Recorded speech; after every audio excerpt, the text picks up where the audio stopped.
Hello friends and welcome to my channel. In today's video we have an amazing story about how OP and her mom made a perfect plan to help and save OP's cousin from her cruel mother. Subscribe if you haven't and I hope you'll enjoy it. Let me preface this by saying, this happened a very long time ago, and while I could come to a reasonable approximation of the dialogue that surrounded this, I won't bother. I don't recall everything that was said, just some of the circumstances.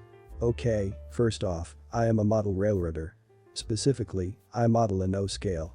For reference, that means that the average locomotive is about 3 to 4 inches tall and up to a foot long. Depending on type that is. One summer, I was taking part in a model railroad fair at our local mall, where I was displaying some of my models. Being that I'm from the US, the fact that I modeled the British Isles, GWR for you Brit readers, meant that my display really stood out. Now, as there's always kids at these types of shows, I had taken to putting a plexiglass around my layout to prevent children from reaching in and touching things or damaging various parts of the structures and models that went with the railroad. While I was watching one locomotive I had just received leave the staging area, it's a small 3-track system that lets me funnel trains into the layout and then out as needed. I remembered this one lady making comments about the cute little trains. Getting that train running at a nice but slow pace, I approached her and smiled, asking if there's any questions she had. The lady never missed a beat, pointing to the train I had just started and told me that her son liked trains and I should sell her one for him. Now, truth be known, this wasn't an uncommon thing to have happen. People, usually other modelers, may ask if some units are up for sale. Sometimes, they are, but typically not. I explained to her that the locomotive wasn't for sale and that even if it was, she wouldn't have liked the price anyway, noting that the engine she was pointing to had cost me close to $1,000. The lady was having none of it and offered me $10 for it since it was obviously a toy. I ignored her and went back to getting the next train set up on the staging track, waiting for that one to return.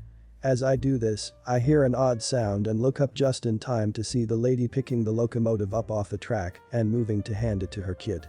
I called out for her to stop, which may have been a mistake, as she promptly dropped it on the ground. The engine, though somewhat robust and heavy, was made of rather soft brass. When it hit the ground, there was a sickening crunch. I knew from the sound that the engine was done for. Broken beyond repair. The lady just looked down at it, shrugged, and kicked it back under the table before starting to walk off. Thankfully, security quickly caught up with her and detained her, while police were called. All the while she kept saying it's just a toy, men don't play with toys, while ignoring the fact she was surrounded by dozens of train layouts, with just as many grown men showing off their work. Police arrested her on destruction of private property charges, while the mall itself barred her from ever setting foot on their property again. Later, with her information on hand from the police report, I filed a case against her for the replacement of the locomotive. You won't believe it, but she had the gall to try to convince the judge that it was just a toy and the receipts I had for purchase of the locomotive weren't real. Saying that she had seen the exact same locomotive at Walmart herself. Well, the case ended up in my favor, with her having to pay me replacement costs, as well as some punitive damages. The judge ended the case with a simple warning that just because you want something, doesn't give you the right to simply take it. From the criminal side of things, I think the lady ended up with 40 or so hours of community service, and a substantial fine as well. Here's hoping she learned her lesson. That is definitely one of my favorites purely because someone experienced consequences for their actions. This is going to be a long post, as I have to detail several years of EP behavior by my aunt in order to justify the retribution exacted by my cousin. Backstory. My mom is the oldest of 4 children and gave birth to me a few months before her youngest sister, let's call her Cruella, gave birth to my cousin, Maleficient. From the day she brought Maleficent home, Cruella groomed my cousin to be a beauty pageant kid. She started getting Maleficent's hair done as soon as she could and raised Maleficent to only wear dresses and very dainty shoes. When I briefly lived with my aunt, she used the money my mom sent home to provide for my care to get Maleficent new clothes and hair. Cruella had a full-time job as a grocery store cashier and also received child support from Maleficent's father, who was in the US Air Force, but she spent thousands of dollars on making sure her daughter was always beauty pageant ready. When we got older, I was a grade level ahead of Maleficent. Cruella made Maleficent compete with me academically, regardless of the difference in our classes. We were both good students and lived in different states, but Cruella would call my mom once a month and would ask detailed questions about my report cards. If mom told her that I earned all A's, Cruella would implement various punishments until Maleficent had just as good or better grades. At first, Cruella would belittle her own daughter with taunts. Then she would deny buying Maleficent any cookies, toys, etc. until her grades improved. When we started hitting our growth spurts, Cruella would make Maleficent wear old dresses and shoes that were way too small until her grades improved. Naturally, this made life difficult for me and my mom. Maleficent grew to resent me, and she often did petty things to get me into trouble, like breaking my grandma's doll collection, breaking dishes, and even fought me a couple of times when I refused to be bullied. Mom stopped discussing my grades with Cruella, which worked until Mom and I moved back to her hometown, where Cruella lived, and enrolled in the same school as Maleficent. Then Cruella began to volunteer at the school on report card days, just to find out what my grades and Maleficent's grades were. This continued into our college years. I ended up dropping out of college after 3 semesters as I had developed a drinking problem. I had to undergo a few months of treatment. Maleficent was enrolled in college by this time, and Cruella maintained her streak of competition by calling my mom to report how well my cousin was doing, before snidely pointing out that I was no longer in college. I changed phone numbers after Cruella called me one day to tell me that Maleficent was applying for study abroad, then asked how my borderline minimum wage retail job was going. The irony was that Maleficent would end up being a 4th-year junior in college when I finally returned to college. More on that later. By the time I returned to college, our grandma, Mom and Cruella's mom, was in a nursing home due to dementia-related problems. She had been diagnosed while we were in high school, but the disease was progressing rapidly. Mom, being the eldest child, quit her job to spend every day at the nursing home, talking to grandma, reading to grandma, etc. Mom wanted to have grandma return to grandma's home, but Cruella refused. Cruella had secured power of executor of the estate shortly after grandma's diagnosis, meaning that she had the ability to place grandma in the home, despite her siblings' protests. It also meant that Cruella technically had ownership of grandma's home and the land on which it sat. Fast forward a couple of years. Maleficent began dating a local pastor's son, let's call him Charming, and they got engaged in April, after dating for 3 months. Cruella, coincidentally, was good friends of Charming's mother. Cruella wasted no time in bragging to my mom how Maleficent was engaged to be married. At this time, I was graduating from college, which really got under Cruella's skin. I still didn't talk directly to her, but I did keep up communication with my cousin. When I talked to her about the upcoming wedding, Maleficent revealed that Cruella was planning to take grandma off life support and would use the money from grandma's estate and insurance to pay for a lavish wedding. Maleficent also revealed that she did not want to marry Charming, was fed up with college, she was a 7th-year senior, basically living the life Cruella had created for her. I mentioned to my mom what Maleficent had said about taking grandma off life support, and mom was livid. She called Maleficent and they crafted the revenge together. Revenge. In June, Cruella decided to host a very over-the-top party to celebrate the engagement. Mom and I chose not to attend as we chose to visit grandma in the hospital together that night. So Maleficent's actions were reported to me by Maleficent herself, but I'm going to phrase them. Cruella had organized the evening so that the parents of the engaged couple and the engaged couple could stand to tell everyone in the room how amazing their respective families were. Charming and his parents had already gushed their praises for Cruella, and it was Maleficent's turn. Maleficent thanked Cruella for raising her, thanked Charming's parents for raising such a good son, then announced that the wedding was off. She took the opportunity to tell Charming that she did care about him, but would not marry him, just because it was what their families expected from soon-to-be parents. Maleficent then left the party and spent the night with one of her friends from high school. This humiliated Cruella on a personal and financial level. She had already paid non-refundable deposits for a caterer, wedding reception hall, dress, limo, etc., and she was out of hundreds of dollars. Furthermore, Cruella and Charming's parents were very against premarital lovemaking, which made Maleficent's unexpected announcement even more appalling. Cruella had planned to keep the pregnancy as hidden as possible with the dress she had selected, the floral arrangement, etc., and Maleficent was expected to remain complicit. She called Maleficent and raged at her several times, but Maleficent stood her ground.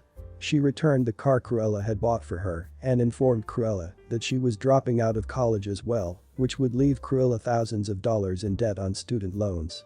Their drama took a back seat when Grandma passed away in early August.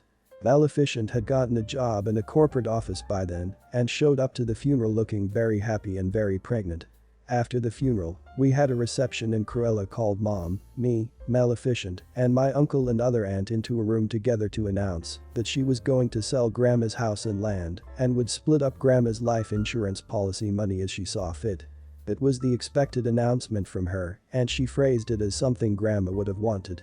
I don't know who was smiling bigger, Mom or Maleficent, when they announced that they were contesting her power as executor of the estate. As Grandma's diagnosis of dementia had been announced just days before Cruella secured her position, Mom had consulted a lawyer to contest the decisions Cruella had made. Mom and Cruella ended up going to court and the matter was resolved less than a year later. Cruella's position as executor of the estate was overruled due to Grandma's mental capacity at the time. This meant that, outside of a life insurance policy Cruella had taken on Grandma, she received no money directly. Maleficent is paying on her student loans, but Cruella is still paying off other debts from living beyond her means. Mom agreed to let Maleficent and her daughter move into Grandma's old house, and she and Charming are co-parenting. Update.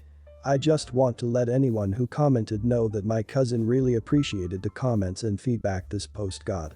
She is not a member of Reddit and does not want to be, but she was really happy that so many people were supportive of her ordeal. Thank you everyone for your thoughts. Your aunt sounds like an awful person. I'm glad she got what she deserved. And it's probably great revenge for her daughter. I was attending an anime convention around 2 years ago, and it was the first time I had gathered the courage to cosplay. Doki Doki Literature Club had been out for maybe a month or two and was super popular, so me and my friends decided to go as the main girls, with me of course dressing up as Monica. The whole thing was amazing. Conventions themselves are always fun, but when you're cosplaying it's a whole new thing. During this time it wasn't uncommon to have people come up and give all four of us compliments or ask to take pictures with us. It's also important to note that for whatever reason that there's protesters at these conventions. They're your usual overbearing religious nutjob fun police types, but I have no idea what they actually protest. Anyways, one day we're walking around when this guy who looks to be about our age comes up to me and my friends were going out for food and has this conversation with us about our costumes, getting into the game, giving us compliments, etc. He then asks to take some pictures with us, asking for some specific photos. One is where we're all trying to pull at him, and then he wants to take one-on-one photo with each of us with me looking in the background looking angry or spooky. It makes sense if you've seen or played the game. The final picture is of me holding onto his arm with a big smile while he looks terrified. After the photo we're exchanging Instagram info, and I casually ask if he's there with anyone, and he got super uncomfortable and said that he was there with his family. As the day goes on we're messaging each other over Instagram, and things had started to get pretty flirty. Eventually he asks me out to dinner at a restaurant near the hotel we're staying at. The date itself was pretty good, he was funny, we watched a lot of the same shows, and could banter back and forth on differences in opinion. A few weeks go by and we're dating at this point. We're over at his place and things are getting pretty hot and heavy on the sofa. Luckily nothing too raunchy was going on because his parents walk in with groceries out of nowhere. Apparently he hadn't told them about me because they were all like, "Oh, who are you?" Although they didn't seem too upset on what they had walked in on. I'm beyond mortified, but the parents sit down across from us after putting the groceries down and start asking questions, what's my name, how did we meet, etc. The both of them seem very excited to meet me at first. I introduce myself and tell the story of how we met and pull up our photo together with me in costume and show it to them. They get these grim looks on their faces like they just found out I killed someone and give their son this death glare. At this point they're asking me to leave, and I'm asking if I did something wrong and apologizing if I did. It's just we want someone modest for our son, and we don't see you two being a good match. What, you don't exactly line up with our beliefs is all. Please leave, we need to talk with our son. I don't understand. You need me to spell it out. He doesn't need some atheist easy girl in his life. Mom. Don't raise your voice to your mother. Walk your little friend out and say goodbye. They argue for another minute or two before my boyfriend walks me out. He gives me a kiss and tells me he's sorry and he'll call me later. When he finally calls back, he explains how his parents help organize those protests at conventions and how they had some weird views like that. He said he fought with them for over an hour about how he was done with their crap after they demanded he never speak to me again. He ended up moving in with me about a month after that. It was kind of soon, but he didn't really have anywhere to go since his parents had given him an ultimatum, and apparently his entire family is like that. On the bright side, we're still together. So at least the story has a bit of a happy ending. His parents is terrible at parenting. It annoys when parents are trying to do a puppet from their kid. Terrible. Guys, if you end up liking this video, please consider subscribing, and if you missed the last episode on the channel, I'm gonna link it right here. Woman hated her son, and he wished to revenge her for his terrible childhood, so he asked a friend for help. Check it out if you haven't, and I'll see you in my next video.